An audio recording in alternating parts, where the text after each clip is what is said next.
நமஸ்காரம். உங்கள் அன்பிற்கும் அபிமானத்துக்கும் வித்யாபுத்திரன் விஆர் ராஜா குளத்தூர்லேருந்து பேசுகிறேன். இன்றைக்கி என்னுடைய 20வது வீடியோ ரிலீஸ் ஆகுது. இன்றைக்கி பார்க்கக்கூடிய விஷயங்கள் கொஞ்சம் வித்தியாசமான விஷயங்கள். நான் வியூவர்ஸை என்ன வேண்டி கேட்டுக்கிறேன்னா, கொஞ்சம் ரிஜிஸ்டர் பண்ணிக்கிறோம் மைண்டில் இதெல்லாம். அப்போ தான் நமக்கு we can recollect certain things. இன்றைக்கி முதல்ல பார்க்கக்கூடிய வடிவம் திரிபாத திரிமூர்த்தி. இப்போ இந்த ரெண்டு உருவங்களை பிரம்மா விஷ்ணு மறந்துடுங்க. இப்போ நடுவில் இருக்கிறது மட்டும் இந்த சிவஸ்வரூபம் மட்டும் வச்சுட்டா ஏகபாதம் இருக்குது. இங்கேருந்து ஒரு காலை மட்டும் அவரோட இணைச்சுட்டு இங்கே இவருக்கு ஒரு காலை ஊன்னிட்டுருக்கார், அங்கே ஒரு காலை அவர் ஊன்னிட்டுருக்கார். ஆக்சுவலாக ஈஸ்வரனுடைய வலது பாகத்திலேருந்து வந்தவர் தான் பிரம்மா, இடது பாகத்திலேருந்து வந்தது தான் விஷ்ணு. ஸோ அதுலேருந்து பிரசூட அப்படியே வரா மாதிரி காமிக்கிறான். ஸோ அந்த மாதிரி காமிக்கும் போது ஸோ இப்போ ஒரு கால் இருக்கு, இது ஒரு கால், அது ஒரு கால், ரெண்டு கால், இவரது மெயின் கால், மூணாவது கால். ஸோ திரிபாத திரிமூர்த்தி, மூணு மூர்த்திகள் இருக்கா, திரிபாதம் இருக்கா.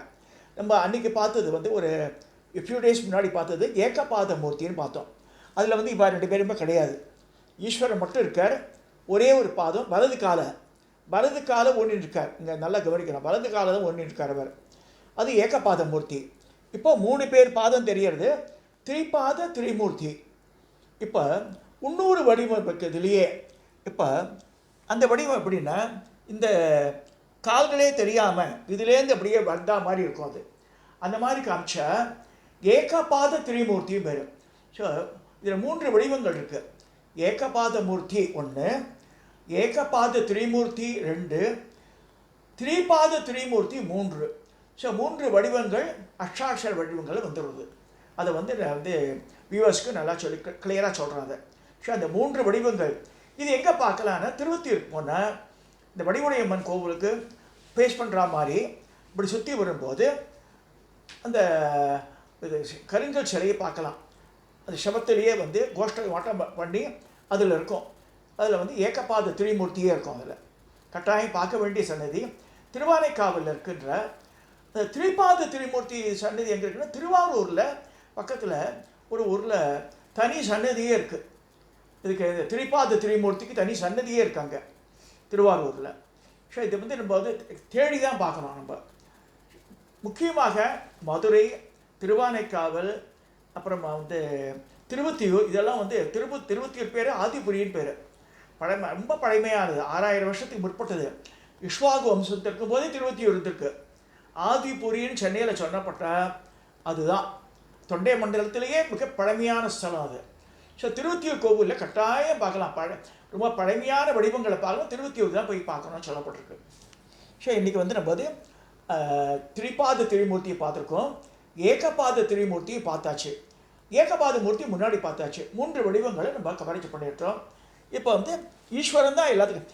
இது எப்போ வருதுன்னா, பழைய காலத்தில் இந்த மும்மூர்த்திகள், இந்த விஷ்ணுவும் அழியப்படுறார், பிரம்மாவும் அழியப்படுறார், எல்லாம் சேர்த்து ஈஸ்வரனோட பரமேஸ்வரோட ஐக்கியமாகிடுறது.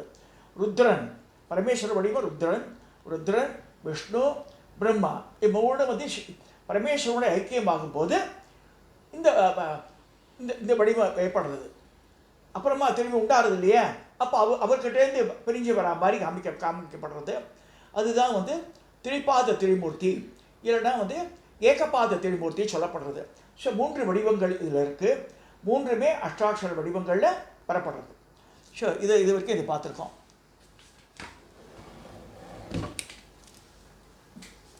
அடுத்ததாக இவர் பேர் லகுலேஸ்வர மூர்த்தின்னு பேர்.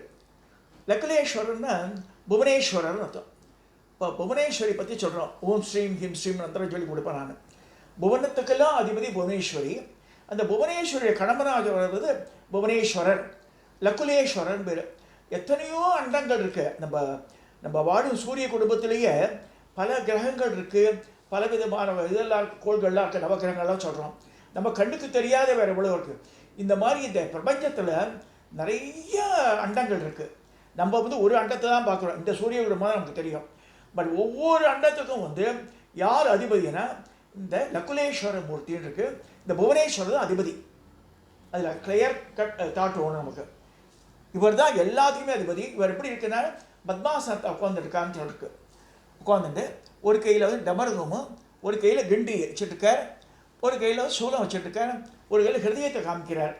ரொம்ப சாந்தமான ஸ்வரூபம் அவர். இவர் வந்து எல்லா தேவர்களும் வழிபடுறார். ஒவ்வொரு அண்டத்திலையும் பிண்டத்திலையும் இருக்கிறவெல்லாம் வந்து இவர் தான் எல்லாருக்குமே அதிபதி.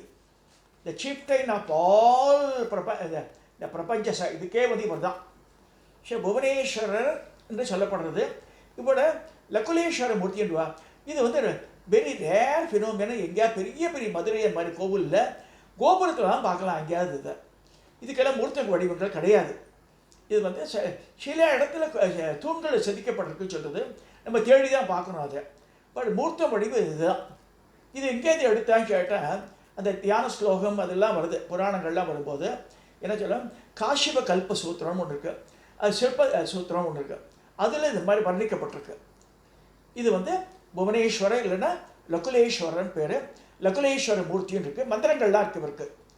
சரி, அதை பார்த்துருக்கோம். எல்லாத்துக்கும் எல்லா இடத்துக்கும் அவர் தான் அதிபதி. சூப்பர் ஹீரோ தான் இவர் தான். ஸோ அடுத்ததாக அது வந்து பைரவர் வடிவம் யாரும் நம்ப முடியாது. சாந்த ஸ்வரூபியாக இருக்கார் அவர். பிரம்மச்சிரச்சேத வடிவம் சொல்லி காஷிப சிற்ப சூத்திரத்தை சொல்லியிருக்கு. இந்த கையில் இடது கையில் இந்த கபாலம் வச்சுருக்காரு. இந்த கபாலம் யாருன்னா பிரம்மாவோட கபாலம். எப்படி ஏற்படுறது? ஒரு சமயம் தேவர்கள் வாழ பேசிகிட்டு இருக்கும்போது இப்போ என்ன சொல்ல, பிரம்மாவும் விஷ்ணுவும் வாழ பேசிகிட்டு இருக்கார். அந்த இடத்துல ஈஸ்வர பரமேஸ்வரர் இல்லை. அந்த நேரத்தில் என்ன சொல்கிறார், அவருக்கு 5 தலை, எனக்கு நீ ஈசானம் தத்புருஷம் வாமதேவன் சத்யோஜாத மகோரம். அவருக்கு பிரம்மாவுக்கு 5 முகம் இருந்தது. ஸோ எனக்கு அவருக்கு என்ன வித்தியாசம்? நானும் படைக்கிறேன், அவர் அழிக்கிறார், வேறு ஒன்றும் இல்லை வித்தியாசம். So I am also equivalent powerful இப்படி சொல்லிடுறார். இது அவர் செவி வழியில் வருது அவருக்கு ஈஸ்வரனுக்கு. ஸோ அது பார்த்துட்டே இருக்கார் பைரவர். பைரவர் யார்? ஈஸ்வரனோட புத்திரன், ஈஸ்வரனால் படைக்கப்பட்டவர். வீரபத்திரர் ஈஸ்வரனால் படைக்கப்பட்டவர். ஸ்ரீ விநாயகர், முருகர், பைரவர், வீரபத்திரர் இவெல்லாம் அவரோட குழந்தைகள். யாருடைய? பரமேஸ்வரோட குழந்தைகள். குழந்தைக்கு அப்பாவை பற்றி சொன்னால் பிடிக்குமா? பிடிக்காது. இந்த நேரத்தில் பார்வதியை ஒரு தடவை சொல்கிற, எனக்கு சில நேரத்தில் கன்ஃபியூஷன் ஆகிடுது, உங்களுக்கு 5 தலை, அவருக்கு 5 தலை, I could not identify correct person அப்படின்னு சொல்கிறான். அவளுக்கு தெரியாது இல்லை. இந்த மாதிரி புராணங்கள் இப்படி சொல்லப்படுறது. ஸோ அப்போ வந்து பைரவருக்கு கோபம் வருது. கோபம் வந்து பிரம்மலோகத்துக்கு போய் அவரை தன்னுடைய சுண்டு விரல் நகை உண்டியினால் கட் பண்ணி போட்டுறார். ஒருத்தர் பைரவரோட சுண்டு விரலால் கட் பண்ணப்பட்டது தான் வந்து பிரம்மா அப்படின்னு ஒரு தலை. ஸோ பிரம்மாவோட தலை விழுந்தபோது அப்புறமா வந்து அந்த ஓடு ஒட்டிக்கிறது, அது தனி கதை. அப்புறம் வந்து விளைவே இல்லை. அப்புறம் அங்காள பரமேஸ்வரர் இந்த தென்னாட்டில் சொல்லப்பட்ட கதை அது.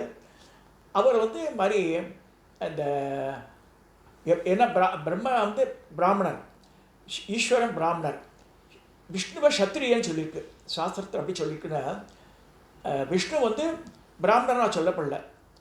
அதே மாதிரி பார்வதி ரெடுகா பரமேஸ்வரன் சொல்லும்போது அந்தண பெண் சொல்லியிருக்கு. ஸோ அந்தணனோட மனைவி அந்தண பெண் அவள் தானே வா. ஸோ அது மாதிரி பரமேஸ்வரன் வந்து அந்தணா இருந்தாலும் ஒரு அவருக்கு பிரம்மஹத்தி தோஷம் பிடிச்சிருந்தது. இந்த மாதிரி பிரம்ம. ஸோ அந்த கபாலம் கையிலே இருக்குது. பின்னாடியே தான் ஒரு இதனால் விடப்படுறது. அதுக்கு தென்னாட்டுக்கு அது வந்து அங்காள பரமேஸ்வரி வந்து அந்த நிறைய சாத்து பருக்கையெல்லாம் கீழே போடுறா. அதை சாப்பிட்றதுக்கு இறங்குறது இந்த கபாலம். டக் டக்குன்னு சாப்பிட்டுட்டு இருக்கும்போது தான் காலால் வச்சு மெழிச்சுடுறா அதை.